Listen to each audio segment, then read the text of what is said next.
আজকে আপনাদেরকে শোনায় দিব হযরত মুহাম্মদুর রাসূলুল্লাহ সাল্লাল্লাহু আলাইহি ওয়াসাল্লামের একজন সাহাবা। উনাকে নিয়ে এক জায়গায় রহমতে আলম নবীজি যাইতেছিলেন। একদা দেখতেছেন কিছু মা পাখি মাথার উপরে কিচিরমিচির করতেছে। রহমতের নবী তাদের বাসাগুলো বুঝতেন। উনার সেই ক্ষমতা আল্লাহ রাব্বুল আলামিন উনাকে দান করেছিলেন। গো ভাই, সাহাবাকে বলতেছেন, হে সাহাবা, তুমি জানো নাকি এই কথাগুলো কি বলতেছে? তারা বলতেছে তাদের আকুতি মিনতি বলতেছেন, তারা বাচ্চাগুলো নিয়ে উপবাস আছেন। এই কারণে তারা কান্না বিজড়িত কণ্ঠে আমাকে তোমাকে বলতেছেন। কিন্তু তাদের কত বড় মায়া, তাদের সন্তানের জন্য কত বড় মুহাব্বত। ডিম পেরেছে, একটু তা দিয়েছে। তার কারণে যদি এত মুহাব্বত হয়, আরে যে মালিক আমাকে তোমাকে সৃষ্টি করিয়াছেন, নিপুণ হাতে তোমাকে আমাকে গড়েছেন, যার মধ্যে কোনো খুঁত নাই, কোনো বিজ্ঞানী, কোনো দার্শনিক, যত বড় ইঞ্জিনিয়ার অথবা যত বড় গবেষক হোক না কেন, তোমার আমার সৃষ্টির ব্যাপারে কোনো খুঁত ধরার মতো কোনো ক্ষমতা নাই। শুধুমাত্র তাই নয় বন্ধু, এই নজির থেকে শুধুমাত্র দৃষ্টান্ত স্থাপন করেছেন। ওনাকে বর্ণনা করা হয়েছিল, তোমাকে যে আকৃতি দান করা হয়েছে, আল্লাহ তাআলা কুরআনের ভিতরে সূরাতুদ দাহরের প্রথম অংশের ভিতরে আয়াতে কারিমা নাযিল করিয়া দিলেন। হাল আতা আলাল ইনসান হিনুম মিনাদ দাহরি লাম ইয়াকুন শাইআন মাযকুরা। হে বান্দা, তুমি তো কোনো কিছুই ছিল না, আজকে তুমি দিমাগের তাকাব্বুরি করো, আজকে তুমি টাকার অহংকার, মানুষকে মানুষ বলে মনে হয় না। মানুষকে দেখলেই আজকে দিমাগ তোমার আমার ভেঙে যায়।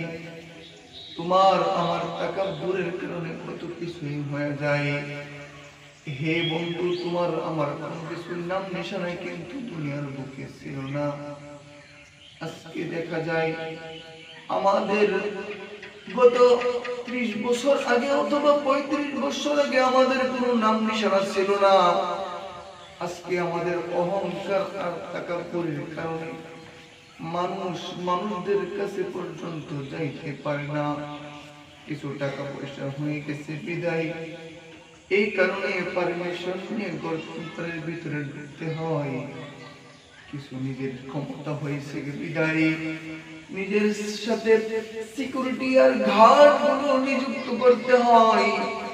মহান মালিক যেই তোমাকে আমাকে সুন্দর আবহাওয়া দিয়ে সৃষ্টি করেছেন, সেই মালিক আরেক জায়গার ভিতরে বলেন, ইয়া আইয়ুহাল ইনসানু মা গররাকা বিরাব্বিকাল কারীম।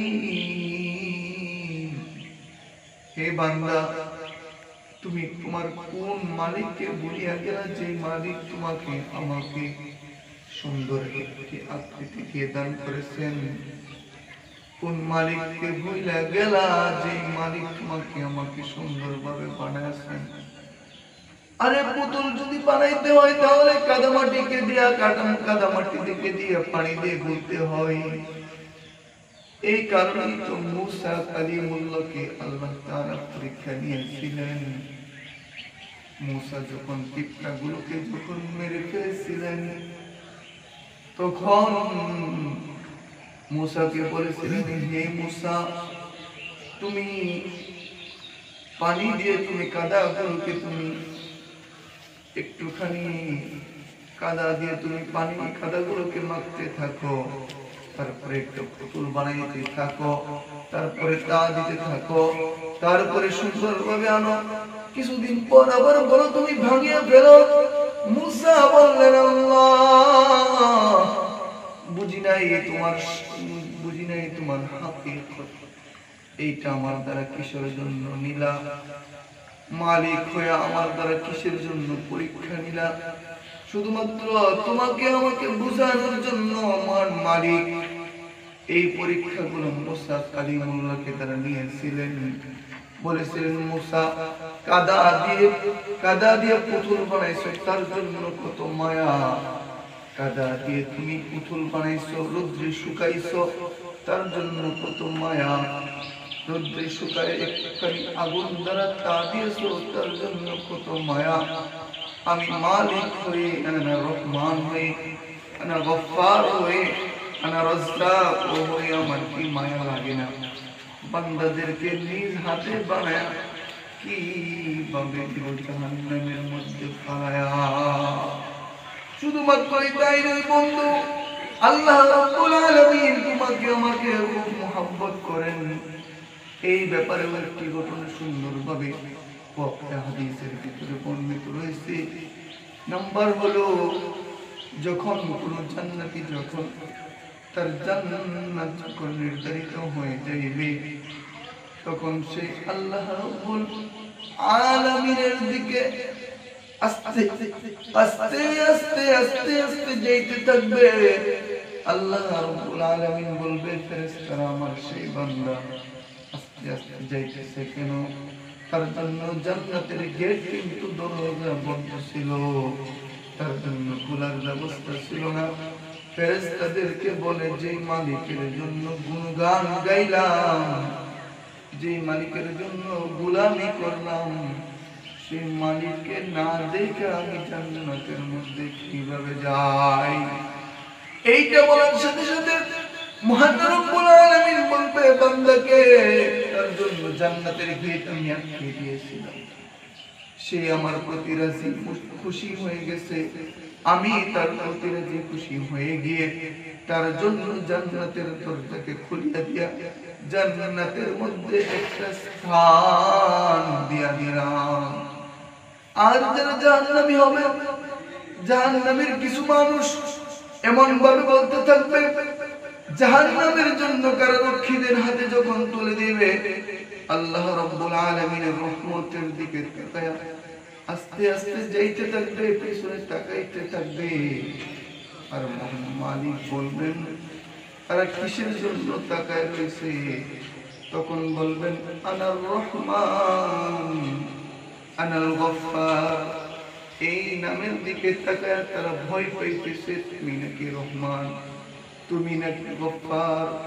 তুমি গফফার হয়ে তাদেরকে কিভাবে জাহান্নামের মধ্যে ফালাক দিবা? এই ফিকির কইরা কইরা তারা যখন জাহান্নামের দিকে আস্তে আস্তে যাইতে থাকবে, আল্লাহ বলবেন, আমি মালিক হয়ে তাদেরকে জাহান্নামের মধ্যে দিতে পারবো না। যা যা, তাদের জন্য আমি জান্নাতকে ওয়াজিব করে দিয়ে জাহান্নামকে হারাম করে দিলাম।